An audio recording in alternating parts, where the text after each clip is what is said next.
Appreciate him coming on short notice. He is a best-selling author and one of the head researchers over at WorldNetDaily.com. He's a frequent contributor to our radio and TV show here at Infowars.com.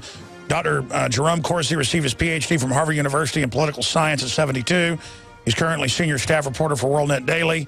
He's also an investigative reporter. He's written a bunch of #1 best-selling New York Times political books that have changed the outcome of elections. And I want to have him with us here today to get into Ted Cruz, the libertarian conservative revolution, the Gallup poll showing all-time no trust in government, and so much more. But Dr. Corsi, you were on Monday, and maybe one out of, it's got to be 500 videos get censored by YouTube. And YouTube's a large part of our outreach. We've reached conservatively with our channels 500 million people just with our channels. We've got 330-something million on one channel. We have films that get seen 20, 30, 40 million times on other folks' channels. So it's an important outreach to people that don't listen to talk radio. And every time I talk about Saudi Arabia funding terrorism, which is on record, every time I talk about Obama connected to funding terrorism, we're seeing censorship. They have blocked the video on my smartphone and other smartphones, and on regular computers it says breaking, Obama linked to Kenyan mall massacre revealed. And we show all the links and the history and Odinga and being with the radical Muslims and Obama funding the Muslim Brotherhood out of Kenya that you wrote about a month ago, and it's in the Egyptian press. So I want to give you the floor for the 8 minutes. I'm not going to interrupt you until we go to break because I want you to hear what you really have to say, because you always bring up so much it makes me bring up other points. I'm going to give you the floor, sir. Well, okay, and to go over this type of censorship we're seeing and any new developments that are unfolding. Then we'll go to break. Then we're going to come back and we're going to go into some of the other things that are happening political. But Dr. Corsi, go ahead. Well, the main links here are that Kenya, of course, which is what Obama claims is his, the country of his father. Obama going back to Odinga, who is the Luo tribe member, as Obama's family was Luo tribe. In the run-up to the election in 2007, Obama and Odinga were close. Obama was in Kenya in 2006 before he ran for election and made contact with Odinga. Odinga signed an agreement. It was first a secret agreement, then it was brought forward to the public in Kenya with radical Islamicists in Kenya, saying that if they would support Odinga, he would sway the government to accommodate Islamist interests and would work with this new constitution to put increasingly Kenya under Sharia law. Well, the Odinga did not win the election. And as part of the plan that had been discussed with Obama, and I documented that back in 2004, going forward, 2008 election, that Obama and Odinga were going to have this violence, which Odinga had. The Luo tribe members rose up against the Kikuyu. People were killed. Christians were burned in churches in Kenya. Obama did not condemn the violence. He used the violence to advance the career of Odinga. Kofi Annan entered. Odinga became co-head of state with President Kibaki. He became prime minister.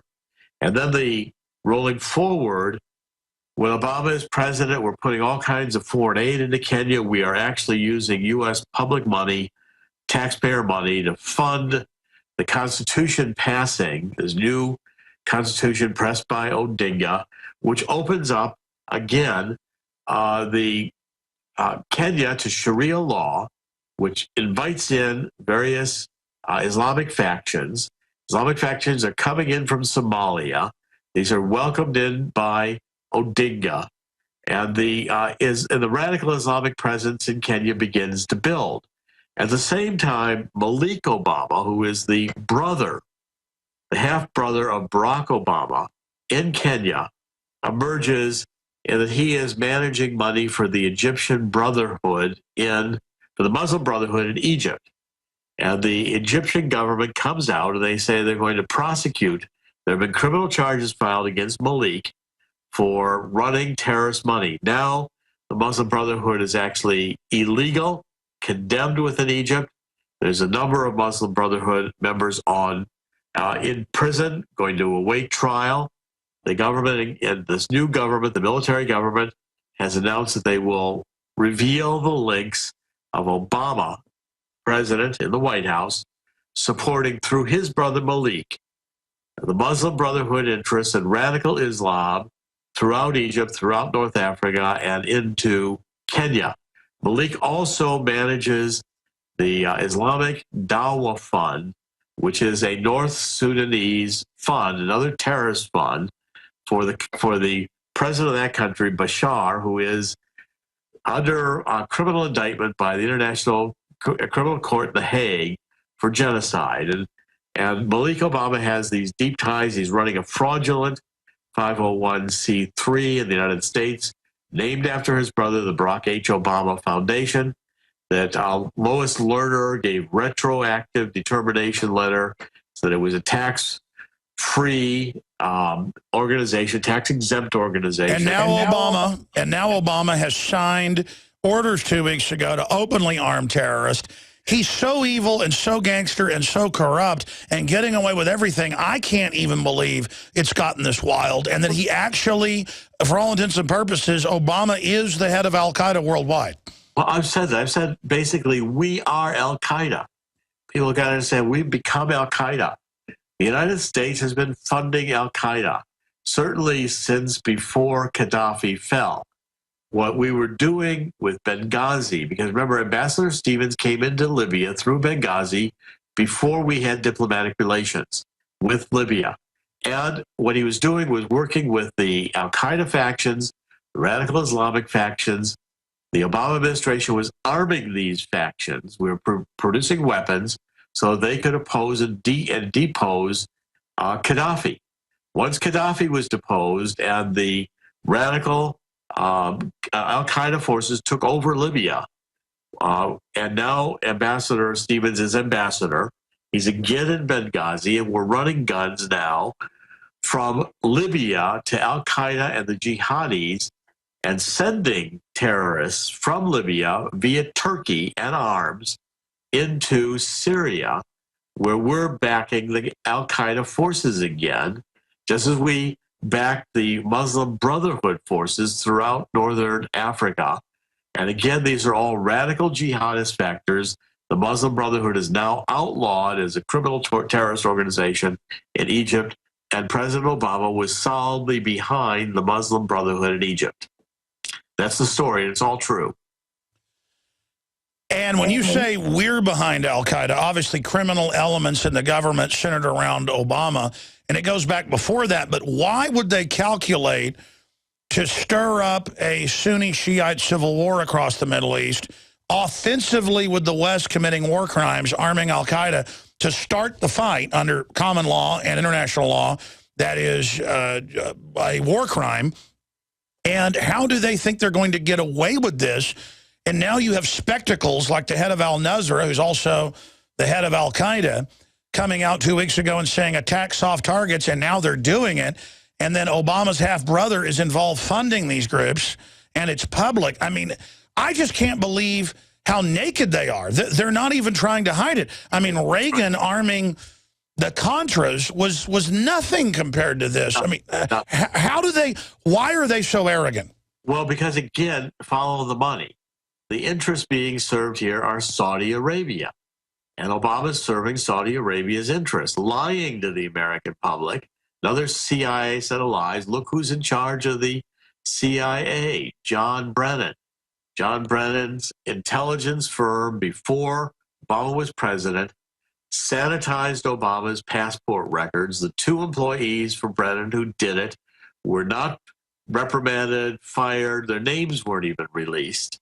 And then Brennan emerges as national security advisor in the White House, and now he's elevated to head of the CIA. The only benefit here is that Saudi Arabia wants to destabilize the Middle East in favor of Sunni groups, Sunni radical groups that can oppose the Shiites in Iran and any forces tied to the Shiites, like Assad in Syria. And the reason for this is oil. It's money in oil. Saudi Arabia wants to keep the price of oil high.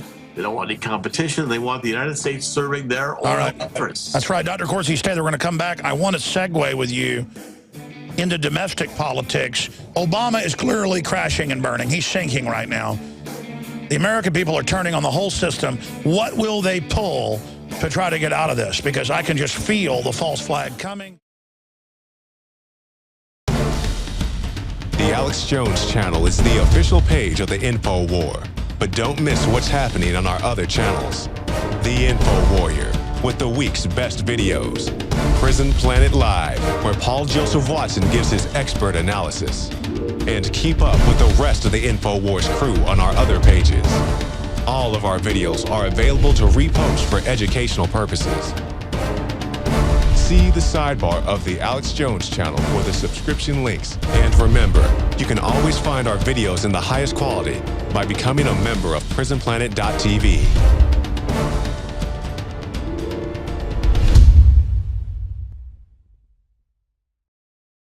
And there's a lot of other power groups as well, but Saudi Arabia would love to turn America into a police state.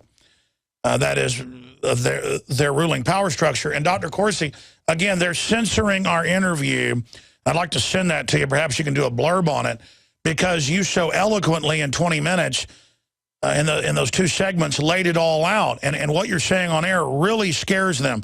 I've never seen trolls come out online and attack the video like this all over the place. In fact, people threatening to kill me en masse, emails, phone calls, and on YouTube. And it's broken English, too. I guess they have brigades, like many other countries do, of kind of their citizen little princelings. There's tens of thousands of them, and their minions. I guess they're harems of kidnapped women from the West or whatever, attacking me right now in broken English. It's pretty disgusting. What else should I expect for daring to talk bad about Saudi Arabia? Well, I mean, all kinds of investigations, one kind or another, that's possible. Any kind of surveillance that could be done, they'll do a whole variety of things. I mean, I'm sure all the taxes have been looked at for sure. They've probably had all kinds of audits. But, you know, the control over the investments, it's always important to look at the money. And if you want to take a fundamental look at our Middle Eastern strategy, and especially the Obama administration with regards to terrorism, is dictated out of Saudi Arabia. That the whole destabilization, we had very stable regimes with Mubarak. We had stable regimes with Gaddafi.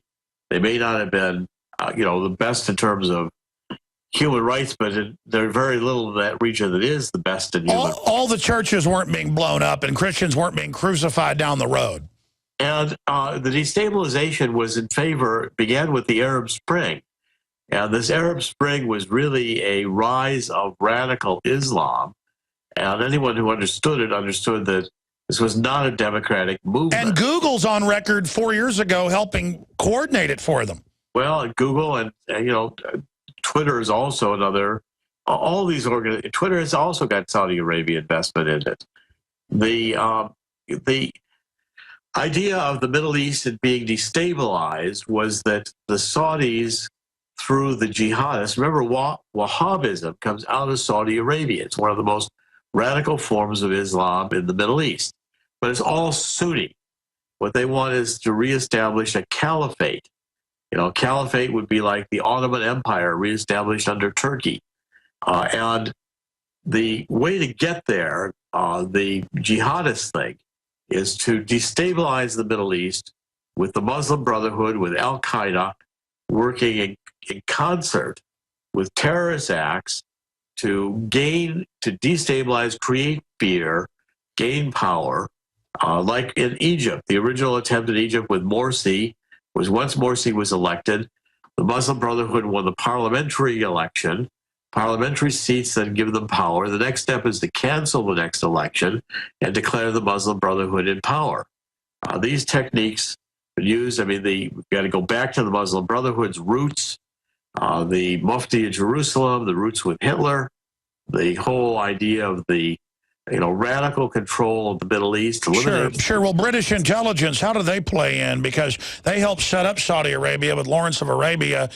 But now even England, from your sources, why did England, who's usually going for all this, why did they say, let's not do it? And even if there's another chemical attack, that was obviously saying don't stage another one, we're still not going to go in. What happened in England to get them to stop what they were doing? There was no necessity for England to be involved. England could sit it out. England doesn't have, England's got an increasingly socialized population on the left. There's a large Arabic population, increasingly so in London. And so there's no reason to destabilize Great Britain at this time. The United States handled the destabilization of the Middle East, and it was all moving in favor of greater control for the Sunnis. Sure. Over all these radicalized... Why do the French suddenly want to be involved? Well, the French have a deep interest in Mali. Look at how much of the French oil is again yet coming out of Africa. Again, you've got to go to the oil politics if you really want to understand the Middle East and North Africa. Exactly. So they're planning to invade all of Africa with their new Al-Qaeda secret armies, and they're promised goodies and to be part of the new Al-Qaeda caliphate if they play ball. Ultimately, Gaddafi wanted this. Gaddafi was moving to create mosques all through Africa. The move to create a African Union. Which Stay there. Jakari Jackson here, and I want to talk to you for a second about water. You know about ProPure, our flagship water purification system, but check out some of our portable water filter products at InfoWarsStore.com. The clearly filtered water pitcher. Also, for those of you on the go, we have the Athlete Edition filtered water bottle and the RAD Eliminator Pro filtered sports bottle that removes radiation. And keep in mind, we have replacement filters for all of these products. The ever-popular grab-and-go bag favorite, the Life Straw, the Crystal Quest shower filter system, and the Aquapod kit, great for mass storage of water. And while you're at the InfoWars shop, pick up a copy of our latest book, 31 Days to Survival. You can find all this and more at the InfoWarsStore.com. And don't forget, it's your support that funds our operation. Sign up for our free newsletter at InfoWars.com/newsletter.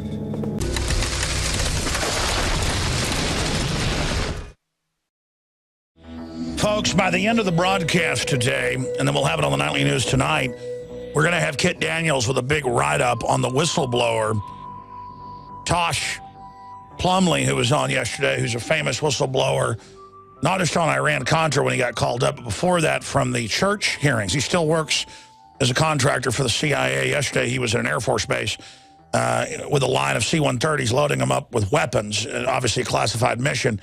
But he's been over there, and he talked to a high-level NATO official, and they broke down, indeed, the ambassador and others, exactly what I was told by people in the Pentagon. Colonel Schaefer concurred and said that was a lot of the info he was getting, that undoubtedly it was a hit of the ambassador. But I went forward to say, no, it was a planned hit. We know Obama stood down for more than 6 hours.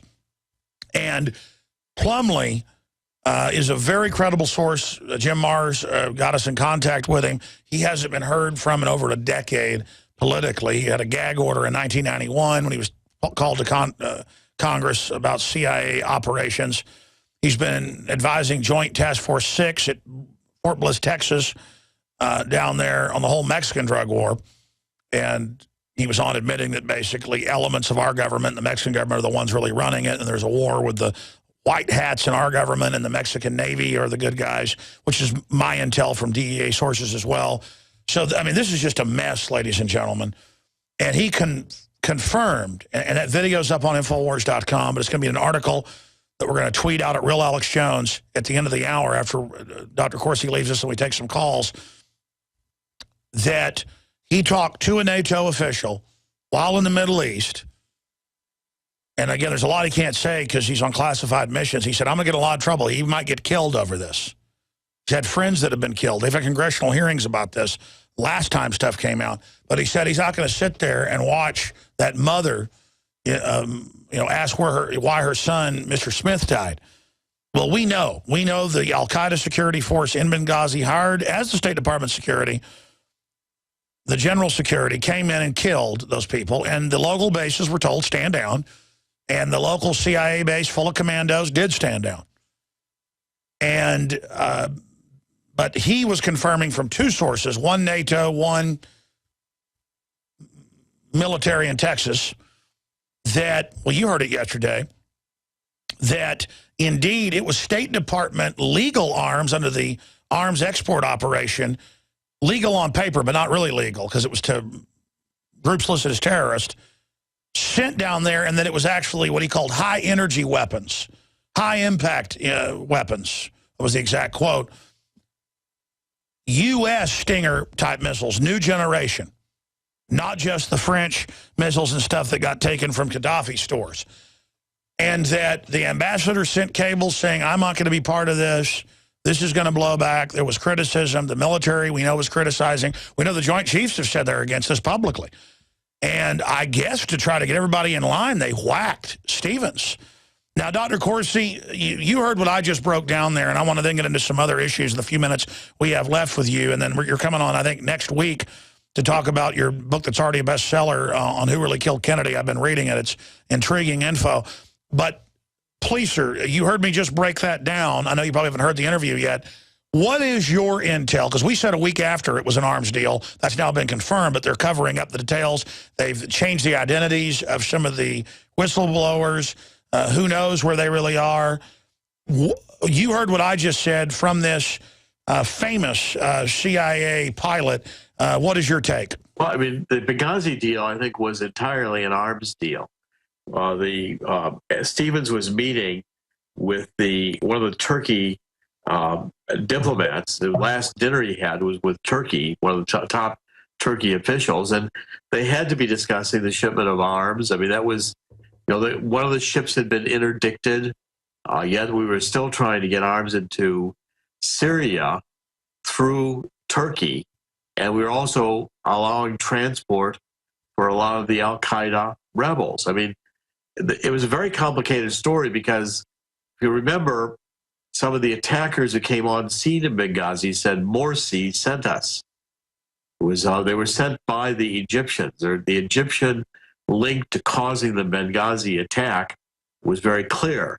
And one of the other elements that they were pressing for is that the Egyptians and Morsi wanted the release of this blind sheik who had masterminded the 1993 blowing up of the initial bomb in the basement of the World Trade Center that didn't succeed in bringing the towers down.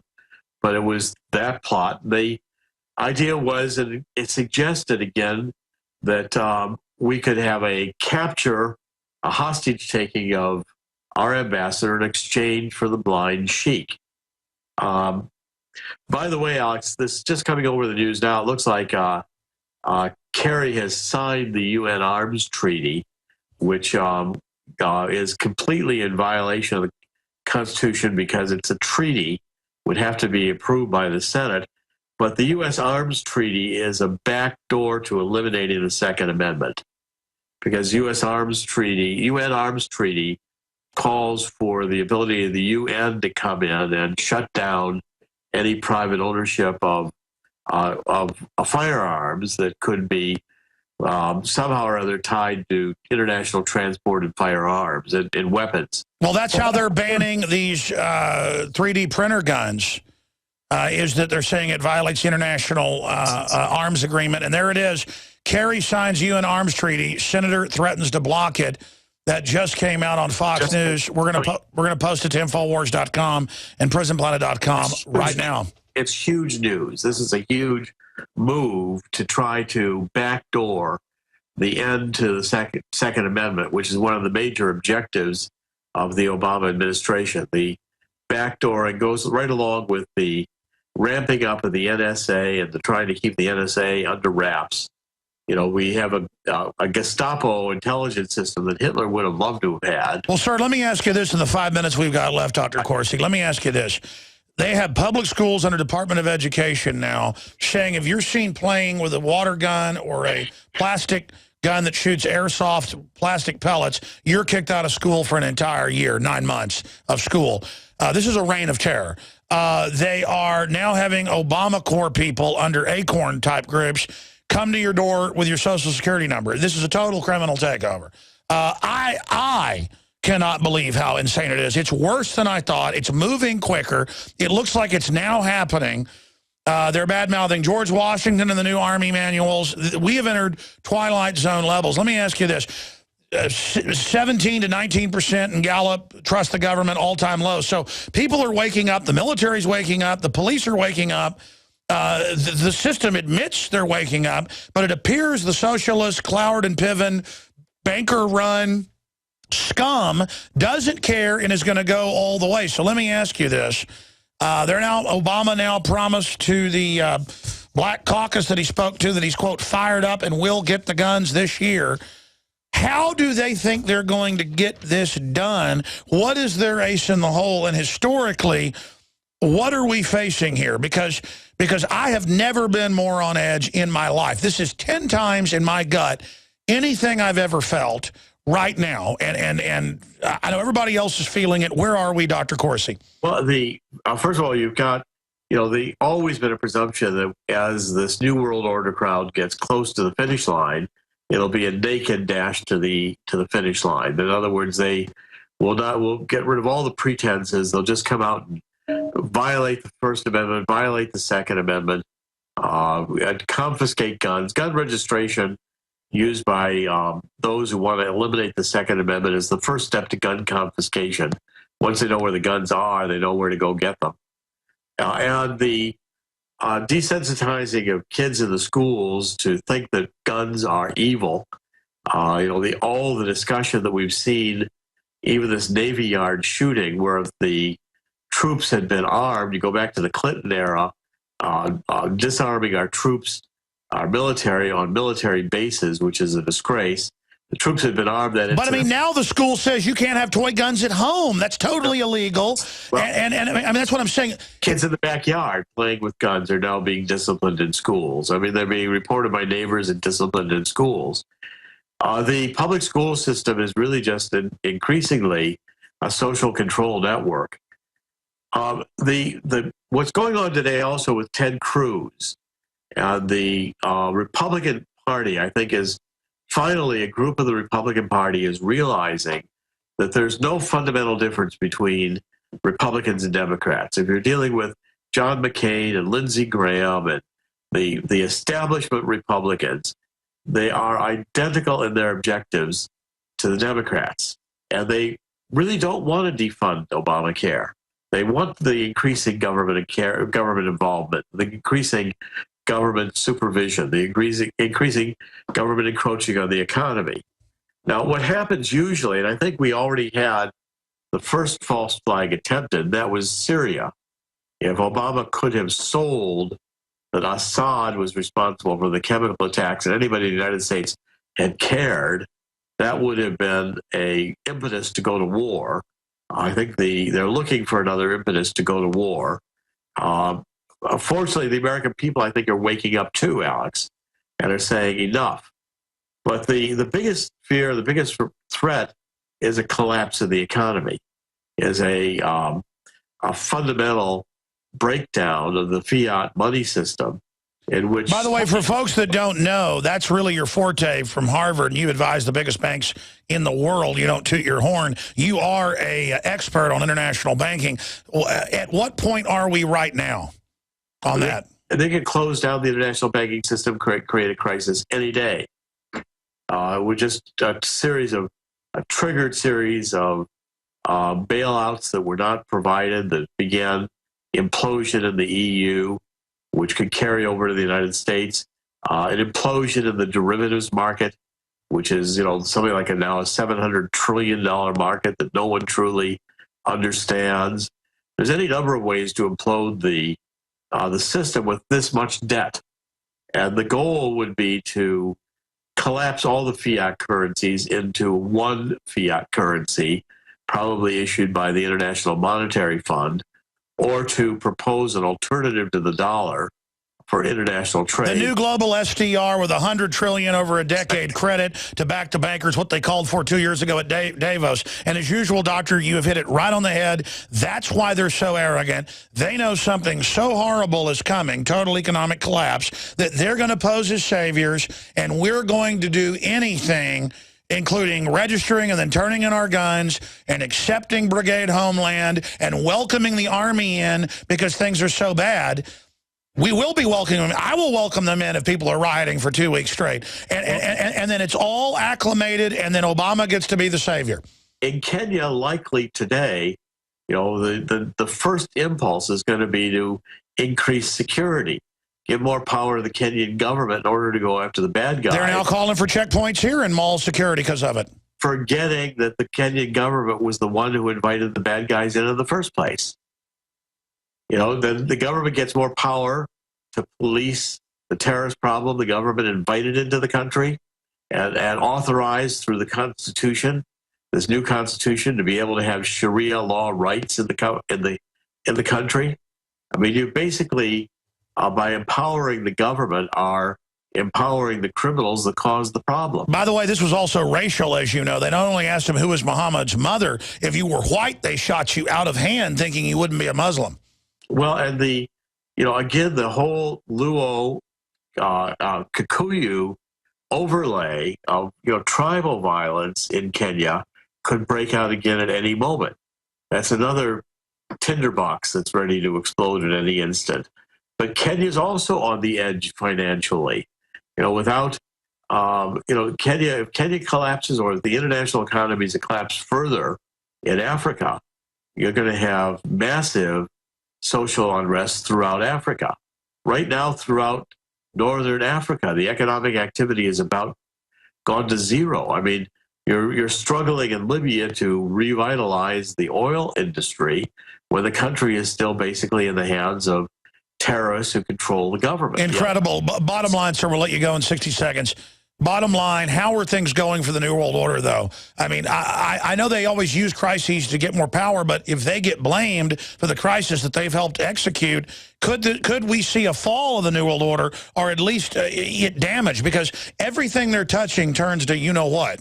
Well, and again, this is why I'm working so hard, and you are too, Alex, to expose this agenda, to make people aware that, it's why I wrote the book on Kennedy. We'll cover that later, but it's, again, the whole exposure of this New World Order agenda, which is intent on using intelligence agencies to lie, intelligence agencies to control the population. It's predicated on confiscating guns. It intends to have a educational system in which children are indoctrinated, and to have a police state in which the citizenry is disarmed. Those are the primary. Yeah, bottom line, the New World Order is not a good deal for anybody, but maybe live in it. If you do live in it, you live in it as a slave. You live in it provided you don't disagree and don't demand too much.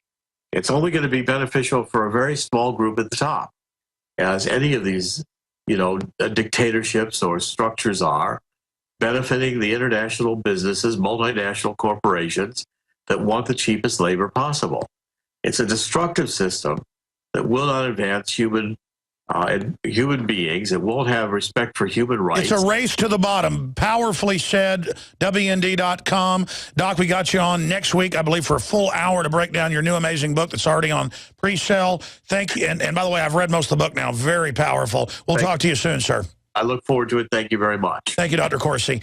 Yeah, they don't like what he's saying, folks. They're censoring this. They're mad about this. That last interview where we showed all the documents on air about Obama funding the terrorists directly that are involved in the Nairobi shooting. This is dangerous stuff. And I'm not up here just saying that every 5 minutes now. I didn't used to say that. I mean, we're under threat, okay? We need your prayers. Dr. Corsi needs them. We all need them. And we're all in this together. Ted Cruz needs it. Matt Drudge needs it. Ron Paul needs it.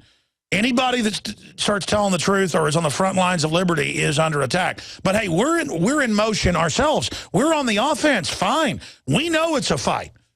We asked for it. I want to tell you about MrMiniBox.com before we come back and go to your calls.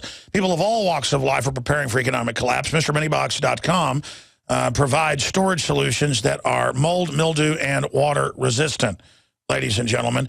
These boxes are a perfect solution for protecting your survival equipment or storable food for when you need it most. They are perfect for storing in the basement or even underground. MrMiniBox.com is your patriotic destination for lightweight, stackable storage bins. Go to MrMiniBox.com/Alex to get prepared today and find some of their specials. That's MrMiniBox.com/Alex. Great way to hide your guns as well. That's the one thing holding the scum back, folks, that we've got guns. We're willing to defend ourselves. They would love to have their way with us like the Red Terror. Now you can watch Alex Jones live at Infowars.com/show. You'll find links to all of our content there and a free 15-day trial for Prison Planet TV. You can also browse the network, the InfoWars Nightly News, and over 60 movies and documentaries all together in one place. You can watch the Alex Jones radio show live as it happened. So check it out, Infowars.com/show.